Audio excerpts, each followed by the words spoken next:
The Fall of the House of Usher by Edgar Allan Poe. Son cœur est un luth suspendu. Sitôt qu'on le touche, il résonne. De Béranger.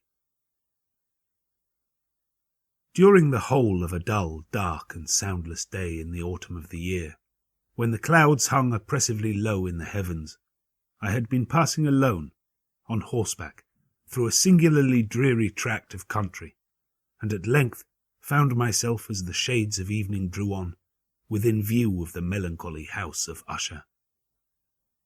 I know not how it was, but with the first glimpse of the building, a sense of insufferable gloom pervaded my spirit. I say insufferable, for the feeling was unrelieved by any of that half-pleasurable, because poetic, sentiment with which the mind usually receives even the sternest natural images of the desolate or terrible. I looked upon the scene before me, upon the mere house and the simple landscape features of the domain, upon the bleak walls, upon the vacant eye-like windows, upon a few rank sedges and upon a few white trunks of decayed trees, with an utter depression of soul which I can compare to no earthly sensation more properly than to the after-dream of the reveller upon opium. The bitter lapse into everyday life, the hideous dropping off of the veil. There was an iciness, a sinking, a sickening of the heart, an unredeemed dreariness of thought which no goading of the imagination could torture into aught of the sublime. What was it? I paused to think. What was it that so unnerved me in the contemplation of the House of Usher? It was a mystery all insoluble, nor could I grapple with the shadowy fancies that crowded upon me as I pondered. I was forced to fall back upon the unsatisfactory conclusion that while beyond doubt there are combinations of very simple natural objects which have the power of thus affecting us, still the analysis of this power lies among considerations beyond our depth. It was possible, I reflected, that a mere different arrangement of the particulars of the scene, of the details of the picture, would be sufficient to modify, or perhaps to annihilate its capacity for sorrowful impression. And acting upon this idea, I reined my horse to the precipitous bank of a black and lurid tarn that lay in unruffled lustre by the dwelling, and gazed down, but with a shudder even more thrilling than before, upon the remodelled and inverted images of the grey sedge and the ghastly tree stems and the vacant and eye-like windows. Nevertheless, in this mansion of gloom I now proposed to myself a sojourn of some weeks. Its proprietor, Roderick Usher, had been one of my boon companions in boyhood, but many years had elapsed since our last meeting. A letter, however, had lately reached me in a distant part of the country, a letter from him, which in its wildly importunate nature had admitted of no other than a personal reply. The manuscript gave evidence of nervous agitation. The writer spoke of acute bodily illness, of a mental disorder which oppressed him, and of an earnest desire to see me as his best and indeed his only personal friend, with a view of attempting, by the cheerfulness of my society, some alleviation of his malady. It was the manner in which all this, and much more, was said. It was the apparent heart that went with his request, which allowed me no room for hesitation, and I accordingly obeyed forthwith what I still considered a very singular summons. Although, as boys, we had been even intimate associates, yet I really knew little of my friend. His reserve had been always excessive and habitual. I was aware, however, that his very ancient family had been noted, time out of mind, for a peculiar sensibility of temperament, displaying itself, through long ages, in many works of exalted art, and manifested of late in repeated deeds of munificent yet unobtrusive charity, as well as in a passionate devotion to the intricacies, perhaps even more than to the orthodox and easily recognizable beauties, of musical science. I had learned, too, the very remarkable fact that the stem of the Usher race, all time-honoured as it was, had put forth at no period any enduring branch. In other words, that the entire family lay in the direct line of descent, and had always, with very trifling and very temporary variation, so lain. It was this deficiency, I considered, while running over in thought the perfect keeping of the character of the premises, with the accredited character of the people, and while speculating upon the possible influence which the one, in the long lapse of centuries, might have exercised upon the other. It was this deficiency, perhaps, of collateral issue, and the consequent undeviating transmission from sire to son of the patrimony with the name, which had at length so identified the two as to merge the original title of the estate in the quaint and equivocal appellation of the House of Usher, an appellation which seemed to include, in the minds of the peasantry who used it, both the family and the family mansion.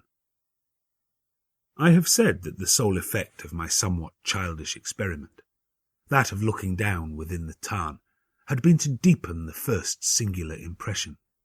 There can be no doubt that the consciousness of the rapid increase of my superstition, for why should I not so term it, served mainly to accelerate the increase itself.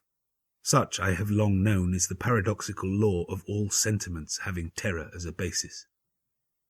And it might have been for this reason only that, when I again uplifted my eyes to the house itself from its image in the pool, there grew in my mind a strange fancy, a fancy so ridiculous indeed that I but mention it to show the vivid force of the sensations which oppressed me. I had so worked upon my imagination as really to believe that about the whole mansion and domain there hung an atmosphere peculiar to themselves and their immediate vicinity, an atmosphere which had no affinity with the air of heaven, but which had reeked up from the decayed trees and the grey wall and the silent tarn, a pestilent and mystic vapour, dull, sluggish, faintly discernible, and leaden-hued. Shaking off from my spirit what must have been a dream, I scanned more narrowly the real aspect of the building. Its principal feature seemed to be that of an excessive antiquity. The discoloration of ages had been great. Minute fungi overspread the whole exterior, hanging in a fine tangled webwork from the eaves. Yet all this was apart from any extraordinary dilapidation. No portion of the masonry had fallen, and there appeared to be a wild inconsistency between its still perfect adaptation of parts and the crumbling condition of the individual stones. In this there was much that reminded me of the specious totality of old woodwork which has rotted for long years in some neglected vault, with no disturbance from the breath of the external air. Beyond this indication of extensive decay, however, the fabric gave little token of instability. Perhaps the eye of a scrutinizing observer might have discovered a barely perceptible fissure, which, extending from the roof of the building in front, made its way down the wall in a zigzag direction, until it became lost in the sullen waters of the tarn. Noticing these things, I rode over a short causeway to the house. A servant in waiting took my horse, and I entered the Gothic archway of the hall. A valet of stealthy step thence conducted me in silence through many dark and intricate passages in my progress to the studio of his master. Much that I encountered on the way contributed, I know not how, to heighten the vague sentiments of which I have already spoken, while the objects around me, while the carvings of the ceilings, the sombre tapestries of the walls, the ebon blackness of the floors, and the phantasmagoric armorial trophies which rattled as I strode, were but matters to which, or to such as which, I had been accustomed from my infancy. While I hesitated not to acknowledge how familiar was all this, I still wondered to find how unfamiliar were the fancies which ordinary images were stirring up. On one of the staircases I met the physician of the family. His countenance, I thought, wore a mingled expression of low cunning and perplexity. He accosted me with trepidation and passed on. The valet now threw open a door and ushered me into the presence of his master. The room in which I found myself was very large and lofty. The windows were long, narrow, and pointed, and at so vast a distance from the black oaken floor as to be altogether inaccessible from within. Feeble gleams of encrimsoned light made their way through the trellised panes and served to render sufficiently distinct the more prominent objects around. The eye, however, struggled in vain to reach the remoter angles of the chamber, or the recesses of the vaulted and fretted ceiling. Dark draperies hung upon the walls. The general furniture was profuse, comfortless, antique, and tattered. Many books and musical instruments lay scattered about, but failed to give any vitality to the scene. I felt that I breathed an atmosphere of sorrow. An air of stern, deep, and irredeemable gloom hung over and pervaded all. Upon my entrance, Usher rose from a sofa on which he had been lying at full length, and greeted me with a vivacious warmth which had much in it, I at first thought, of an overdone cordiality, of the constrained effort of the ennuyé man of the world. A glance, however, at his countenance convinced me of his perfect sincerity. We sat down, and for some moments, while he spoke not, I gazed upon him with a feeling half of pity, half of awe. Surely man had never before so terribly altered, in so brief a period, as had Roderick Usher. It was with difficulty that I could bring myself to admit the identity of the one being before me with the companion of my early boyhood. Yet the character of his face had been at all times remarkable, a cadaverousness of complexion, an eye large, liquid, and luminous beyond comparison, lips somewhat thin and very pallid, but of a surpassingly beautiful curve, a nose of a delicate Hebrew model, but with a breadth of nostril unusual in similar formations, a finely moulded chin, speaking in its want of prominence of a want of moral energy, hair of more than web-like softness and tenuity. These features, with an inordinate expansion above the regions of the temple, made up altogether a countenance not easily to be forgotten. And now, in the mere exaggeration of the prevailing character of these features, and of the expression they were wont to convey, lay so much of change that I doubted to whom I spoke.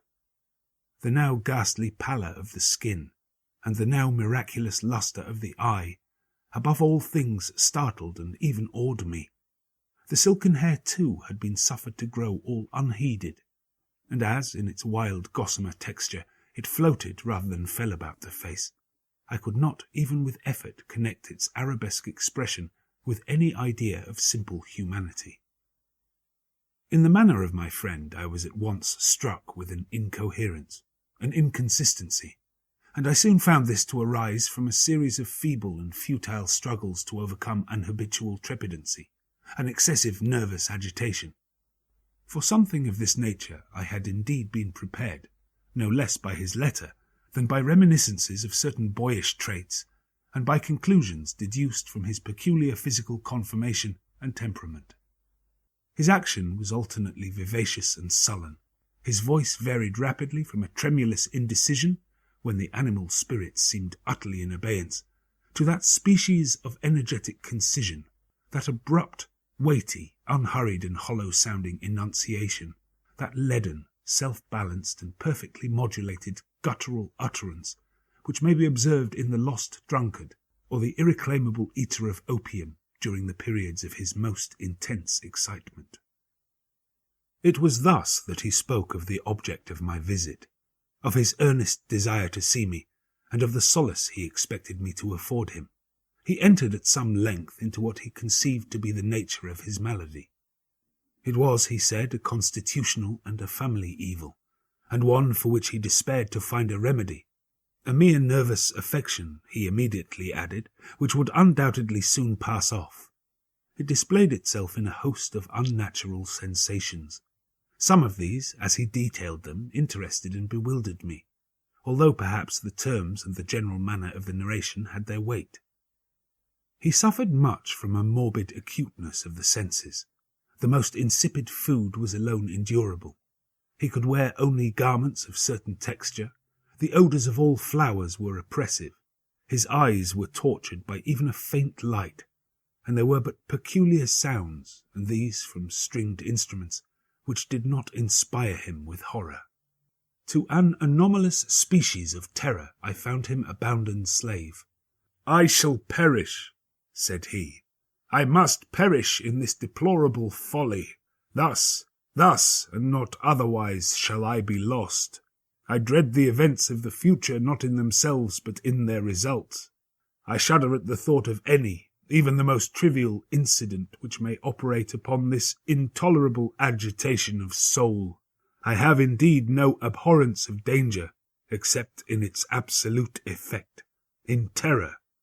In this unnerved, in this pitiable condition, I feel that the period will sooner or later arrive when I must abandon life and reason together, in some struggle with the grim phantasm, fear. I learned, moreover, at intervals, and through broken and equivocal hints, another singular feature of his mental condition.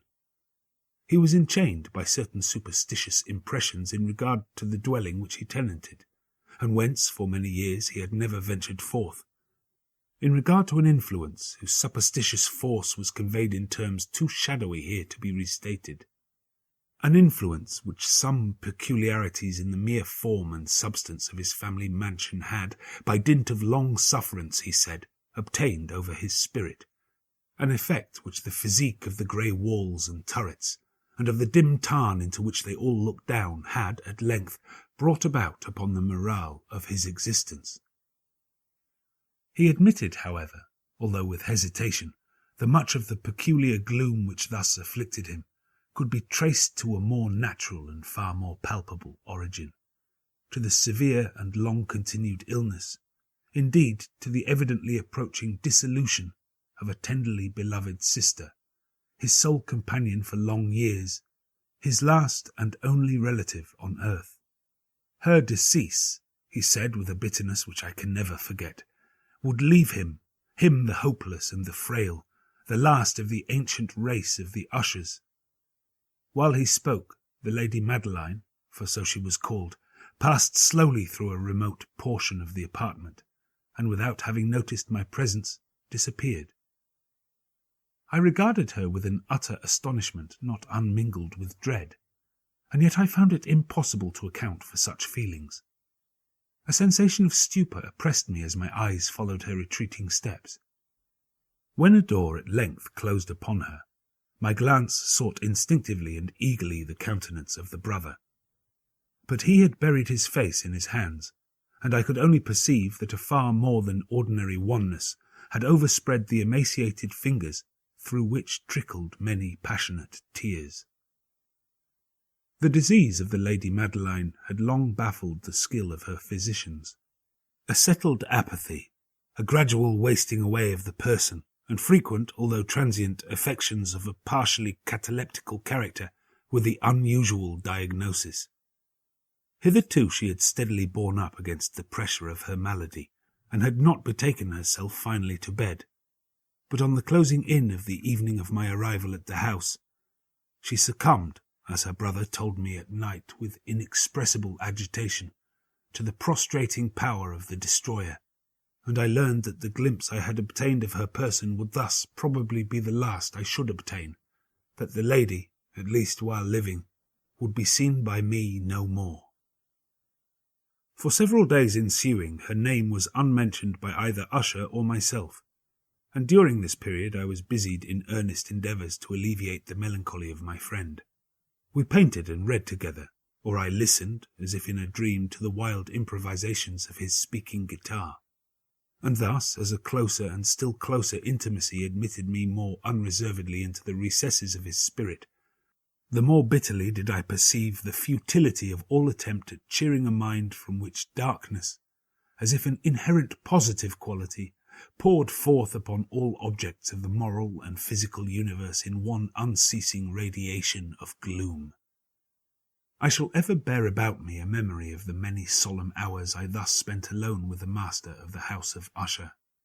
Yet I should fail in any attempt to convey an idea of the exact character of the studies, or of the occupations in which he involved me, or led me the way. An excited and highly distempered ideality threw a sulphureous lustre over all. His long improvised dirges will ring for ever in my ears. Among other things, I hold painfully in mind a certain singular perversion and amplification of the wild air of the last waltz of von Weber. From the paintings over which his elaborate fancy brooded, and which grew touch by touch into vagueness at which I shuddered the more thrillingly, because I shuddered knowing not why, from these paintings, vivid as their images now are before me, I would in vain endeavour to educe more than a small portion which would lie within the compass of merely written words. By the utter simplicity, by the nakedness of his designs, he arrested and overawed attention. If ever mortal painted an idea, that mortal was Roderick Usher. For me, at least, in the circumstances then surrounding me, there arose out of the pure abstractions which the hypochondriac contrived to throw upon his canvas an intensity of intolerable awe, no shadow of which felt I ever yet in contemplation of the certainly glowing yet too concrete reveries of Fuseli. One of the phantasmagoric conceptions of my friend, partaking not so rigidly of the spirit of abstraction, may be shadowed forth, although feebly, in words. A small picture presented the interior of an immensely long and rectangular vault or tunnel, with low walls, smooth, white, and without interruption or device. Certain accessory points of the design served well to convey the idea that this excavation lay at an exceeding depth below the surface of the earth. No outlet was observed in any portion of its vast extent, and no torch or other artificial source of light was discernible. Yet a flood of intense rays rolled throughout, and bathed the whole in a ghastly and inappropriate splendour. I have just spoken of that morbid condition of the auditory nerve which rendered all music intolerable to the sufferer, with the exception of certain effects of stringed instruments. It was perhaps the narrow limits to which he thus confined himself upon the guitar which gave birth in great measure to the fantastic character of the performances. But the fervid facility of his impromptus could not be so accounted for. There must have been, and were, in the notes as well as in the words of his wild fantasias, for he not unfrequently accompanied himself with rhymed verbal improvisations, the result of that intense mental collectedness and concentration to which I have previously alluded as observable only in particular moments of the highest artificial excitement. The words of one of these rhapsodies I have easily remembered. I was perhaps the more forcibly impressed with it as he gave it, because in the under, or mystic current of its meaning, I fancied that I perceived, and for the first time, a full consciousness on the part of Usher of the tottering of his lofty reason upon her throne. The verses, which were entitled The Haunted Palace, ran very nearly, if not accurately, thus. In the greenest of our valleys, by good angels tenanted, once a fair and stately palace, radiant palace, reared its head. In the monarch's thought's dominion it stood there, never seraph spread a pinion over fabric half so fair. Banners yellow, glorious, golden, on its roof did float and flow. All this was in the olden time, long ago. And every gentle air that dallied in that sweet day, along the ramparts plumed and pallid, a winged odour went away. Wanderers in that happy valley through two luminous windows saw spirits moving musically to a lute's well-tuned law. Round about a throne where sitting Porphyrogene, in state his glory well befitting, the ruler of the realm was seen. And all with pearl and ruby glowing was the fair palace door, through which came flowing, flowing, flowing, and sparkling evermore, a troop of echoes whose sweet duty was but to sing, in voices of surpassing beauty, the wit and wisdom of their king. But evil things in robes of sorrow assailed the monarch's high estate. Ah, let us mourn, for never morrow shall dawn upon him desolate. And round about his home the glory that blushed and bloomed is but a dim remembered story of the old time entombed. And travellers now within that valley through the red litten windows see vast forms that move fantastically to a discordant melody, while like a rapid ghastly river through the pale door a hideous throng rush out for ever, and laugh but smile no more. I well remember that suggestions arising from this ballad led us into a train of thought wherein there became manifest an opinion of Usher's, which I mention not so much on account of its novelty, for other men have thought thus, as on account of the pertinacity with which he maintained it. This opinion, in its general form, was that of the sentience of all vegetable things. But in his disordered fancy, the idea had assumed a more daring character, and trespassed, under certain conditions, upon the kingdom of inorganization. I lack words to express the full extent or the earnest abandon of his persuasion. The belief, however, was connected, as I have previously hinted, with the grey stones of the home of his forefathers. The conditions of the sentience had been here, he imagined, fulfilled in the method of collocation of these stones, in the order of their arrangement, as well as in that of the many fungi which overspread them, and of the decayed trees which stood around, above all in the long, undisturbed endurance of this arrangement, and in its reduplication in the still waters of the tarn. Its evidence, the evidence of the sentience, was to be seen, he said, and I here started as he spoke, in the gradual yet certain condensation of an atmosphere of their own about the waters and the walls. The result was discoverable, he added, in that silent yet importunate and terrible influence which for centuries had moulded the destinies of his family, and which had made him what I now saw him, what he was. Such opinions need no comment, and I will make none. Our books, and the books which for years had formed no small portion of the mental existence of the invalid, were, as might be supposed, in strict keeping with this character of phantasm.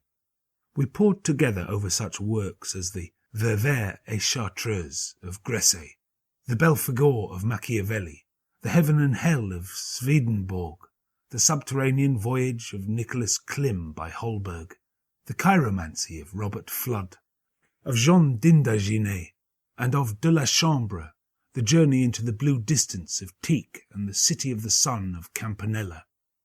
One favourite volume was a small octavo edition of the Directorium Inquisitorium by the Dominican Aymeric de Giron, and there were passages in Pomponius Mela about the old African satires and Egyptians over which Usher would sit dreaming for hours.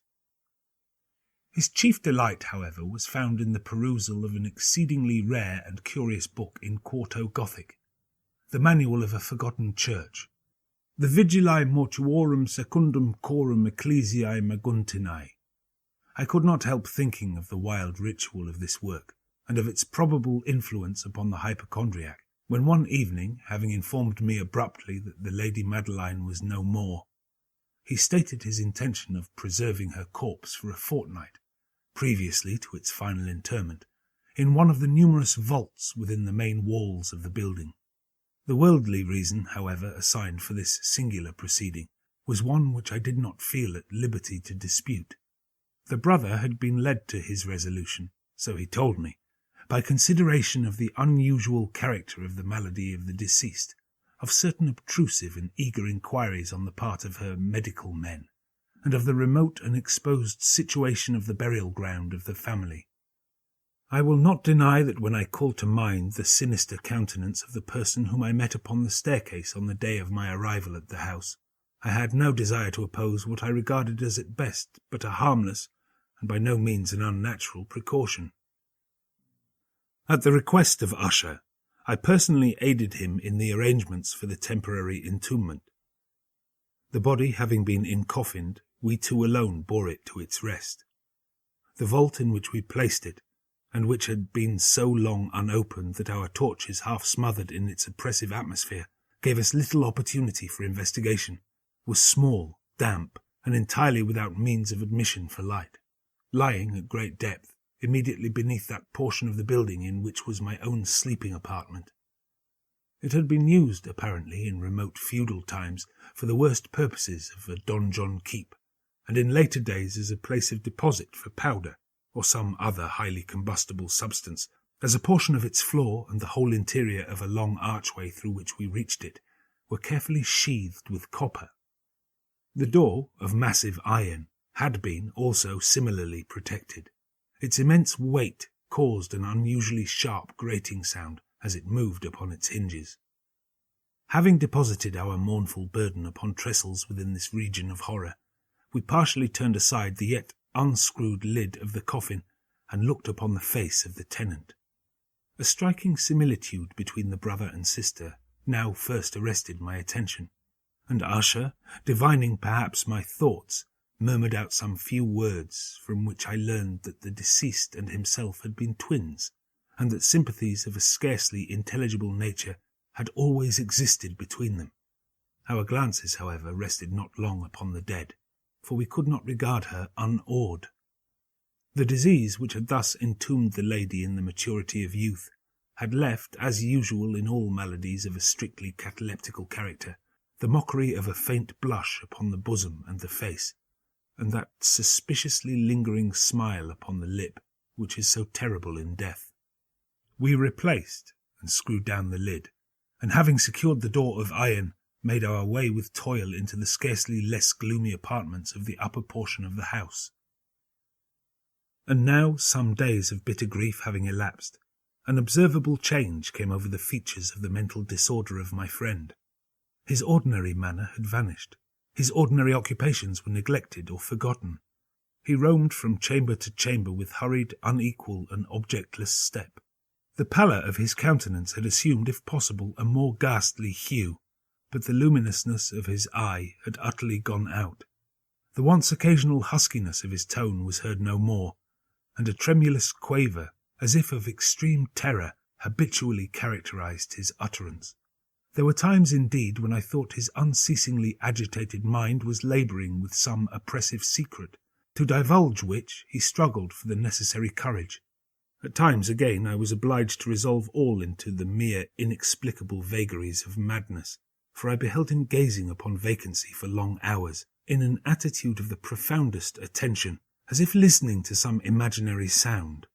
It was no wonder that his condition terrified, that it infected me.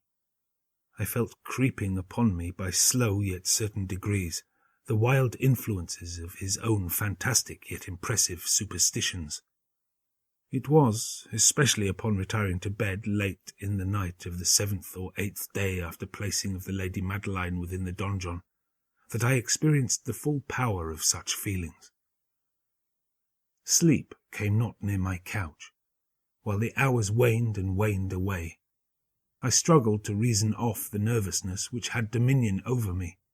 I endeavoured to believe that much, if not all of what I felt, was due to the bewildering influence of the gloomy furniture of the room, of the dark and tattered draperies which, tortured into motion by the breath of a rising tempest, swayed fitfully to and fro upon the walls, and rustled uneasily about the decorations of the bed.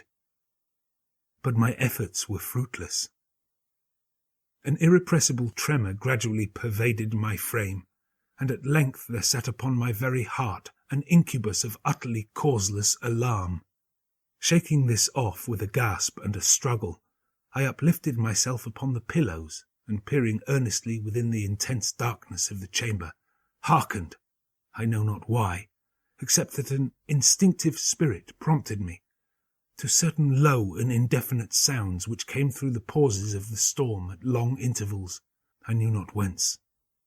Overpowered by an intense sentiment of horror, unaccountable yet unendurable, I threw on my clothes with haste, for I felt that I should sleep no more during the night, and endeavoured to arouse myself from the pitiable condition into which I had fallen, by pacing rapidly to and fro through the apartment. I had taken but few turns in this manner, when a light step on an adjoining staircase arrested my attention. I presently recognized it as that of Usher. In an instant afterward he rapped with a gentle touch at my door, and entered bearing a lamp. His countenance was, as usual, cadaverously wan, but moreover there was a species of mad hilarity in his eyes, an evidently restrained hysteria in his whole demeanour. His air appalled me, but anything was preferable to the solitude which I had so long endured, and I even welcomed his presence as a relief. "And you have not seen it?" he said abruptly, after having stared about him for some moments in silence. "You have not then seen it? But stay, you shall." Thus speaking, and having carefully shaded his lamp, he hurried to one of the casements and threw it freely open to the storm. The impetuous fury of the entering gust nearly lifted us from our feet. It was indeed a tempestuous yet sternly beautiful night, and one wildly singular in its terror and its beauty. A whirlwind had apparently collected its force in our vicinity, for there were frequent and violent alterations in the direction of the wind, and the exceeding density of the clouds, which hung so low as to press upon the turrets of the house, did not prevent our perceiving the lifelike velocity with which they flew careering from all points against each other, without passing away into the distance. I say that even their exceeding density did not prevent our perceiving this, yet we had no glimpse of the moon or stars, nor was there any flashing forth of the lightning. But the under surfaces of the huge masses of agitated vapour, as well as all terrestrial objects immediately around us, were glowing in the unnatural light of a faintly luminous and distinctly visible gaseous exhalation which hung about and enshrouded the mansion. "You must not, you shall not behold this," said I, shuddering, to Usher as I led him with a gentle violence from the window to a seat.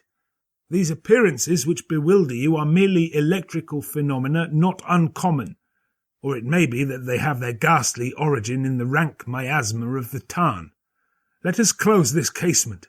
The air is chilling and dangerous to your frame. Here is one of your favourite romances. I will read, and you shall listen, and so we will pass away this terrible night together." The antique volume which I had taken up was the Mad Tryst of Sir Launcelot Canning, but I had called it a favourite of Usher's more in sad jest than in earnest. For in truth there is little in its uncouth and unimaginative prolixity which could have had interest for the lofty and spiritual ideality of my friend. It was, however, the only book immediately at hand, and I indulged a vague hope that the excitement which now agitated the hypochondriac might find relief, for the history of mental disorder is full of similar anomalies, even in the extremeness of the folly which I should read. Could I have judged, indeed, by the wild, overstrained air of vivacity with which he hearkened, or apparently hearkened, to the words of the tale, I might well have congratulated myself upon the success of my design. I had arrived at that well-known portion of the story where Ethelred, the hero of the tryst, having sought in vain for peaceable admission into the dwelling of the hermit, proceeds to make good an entrance by force. Here, it will be remembered, the words of the narrative run thus: "And Ethelred, who was by nature of a doughty heart, and who was now mighty withal on account of the powerfulness of the wine which he had drunken, waited no longer to hold parley with the hermit, who in sooth was of an obstinate and maliceful turn, but feeling the rain upon his shoulders, and fearing the rising of the tempest, uplifted his mace outright, and with blows made quickly room in the plankings of the door for his gauntleted hand, and now pulling therewith sturdily, he so cracked and ripped and tore all asunder that the noise of the dry and hollow-sounding wood alarumed and reverberated throughout the forest."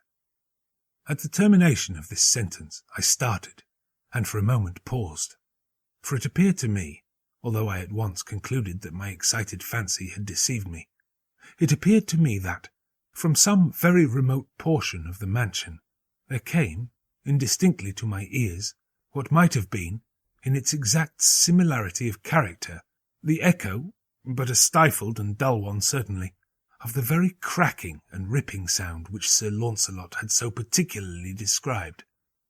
It was beyond doubt the coincidence alone which had arrested my attention, for amid the rattling of the sashes of the casements, and the ordinary commingled noises of the still increasing storm, the sound in itself had nothing, surely, which should have interested or disturbed me. I continued the story.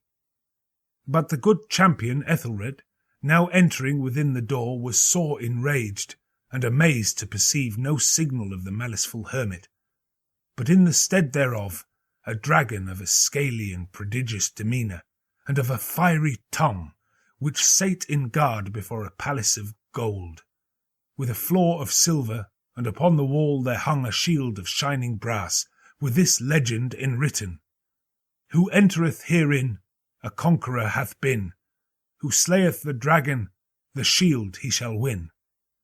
And Ethelred uplifted his mace, and struck upon the head of the dragon, which fell before him, and gave up his pesty breath with a shriek so horrid and harsh, and withal so piercing, that Ethelred had fain to close his ears with his hands against the dreadful noise of it, the like whereof was never before heard. Here again I paused abruptly, and now with a feeling of wild amazement, for there could be no doubt whatever that, in this instance, I did actually hear, although from what direction it proceeded I found it impossible to say, a low and apparently distant, but harsh, protracted, and most unusual screaming or grating sound, the exact counterpart of what my fancy had already conjured up for the dragon's unnatural shriek as described by the romancer. Oppressed as I certainly was upon the occurrence of this second and most extraordinary coincidence, by 1,000 conflicting sensations in which wonder and extreme terror were predominant, I still retained sufficient presence of mind to avoid exciting, by any observation, the sensitive nervousness of my companion. I was by no means certain that he had noticed the sounds in question, although assuredly a strange alteration had, during the last few minutes, taken place in his demeanour. From a position fronting my own, he had gradually brought round his chair so as to sit with his face to the door of the chamber, and thus I could but partially perceive his features, although I saw that his lips trembled as if he were murmuring inaudibly. His head had dropped upon his breast, yet I knew that he was not asleep from the wide and rigid opening of the eye as I caught a glance of it in profile. The motion of his body, too, was at variance with this idea, for he rocked from side to side with a gentle yet constant and uniform sway. Having rapidly taken notice of all this, I resumed the narrative of Sir Launcelot, which thus proceeded. And now the champion, having escaped from the terrible fury of the dragon, bethinking himself of the brazen shield, and of the breaking up of the enchantment which was upon it, removed the carcass from out of the way before him, and approached valorously over the silver pavement of the castle, to where the shield was upon the wall, which in sooth tarried not for his full coming, but fell down at his feet upon the silver floor, with a mighty, great, and terrible ringing sound. No sooner had these syllables passed my lips than, as if a shield of brass had indeed at the moment fallen heavily upon a floor of silver, I became aware of a distinct hollow metallic and clangorous, yet apparently muffled reverberation. Completely unnerved I leaped to my feet, but the measured rocking movement of Usher was undisturbed. I rushed to the chair in which he sat. His eyes were bent fixedly before him, and throughout his whole countenance there reigned a stony rigidity. But as I placed my hand upon his shoulder, there came a strong shudder over his whole person. A sickly smile quivered about his lips, and I saw that he spoke in a low, hurried, and gibbering murmur, as if unconscious of my presence. Bending closely over him, I at length drank in the hideous import of his words. Not hear it, yes, I hear it, and have heard it. Long, long, long, many minutes, many hours, many days have I heard it, yet I dared not, oh pity me, miserable wretch that I am, I dared not speak. We have put her living in the tomb. Said I not that my senses were acute? I now tell you that I heard her first feeble movements in the hollow coffin. I heard them many, many days ago, yet I dared not speak. And now, tonight, Ethelred, ha, ha, the breaking of the hermit's door, and the death cry of the dragon, and the clangor of the shield, say rather the rending of her coffin, and the grating of the iron hinges of her prison, and her struggles with the coppered archway of the vault. Oh, whither shall I fly? Will she not be here anon? Is she not hurrying to upbraid me for my haste? Have I not heard her footstep on the stair? Do I not distinguish that heavy and horrible beating of her heart? Madman! Here he sprang furiously to his feet, and shrieked out his syllables, as if in the effort he were giving up his soul. Madman, I tell you, she now stands without the door. As if in the superhuman energy of his utterance there had been found the potency of a spell, the huge antique panels to which the speaker pointed threw slowly back, upon the instant, their ponderous and ebony jaws. It was the work of the rushing gust, But then without those doors there did stand the lofty and enshrouded figure of the Lady Madeline of Usher. There was blood upon her white robes, and the evidence of some bitter struggle upon every portion of her emaciated frame. For a moment she remained trembling and reeling to and fro upon the threshold. Then, with a low moaning cry, fell heavily inward upon the person of her brother, and in her violent and now final death agonies, bore him to the floor a corpse, and a victim to the terrors he had anticipated. From that chamber, and from that mansion I fled aghast. The storm was still abroad in all its wrath as I found myself crossing the old causeway. Suddenly there shot along the path a wild light, and I turned to see whence a gleam so unusual could have issued, for the vast house and its shadows were alone behind me. The radiance was that of the full setting and blood-red moon, which now shone vividly through that once barely discernible fissure of which I have before spoken, as extending from the roof of the building in a zigzag direction to the base. While I gazed, this fissure rapidly widened. There came a fierce breath of the whirlwind. The entire orb of the satellite burst at once upon my sight. My brain reeled as I saw the mighty walls rushing asunder. There was a long, tumultuous shouting sound like the voice of 1,000 waters, and the deep and dank tarn at my feet closed sullenly and silently over the fragments of the House of Usher.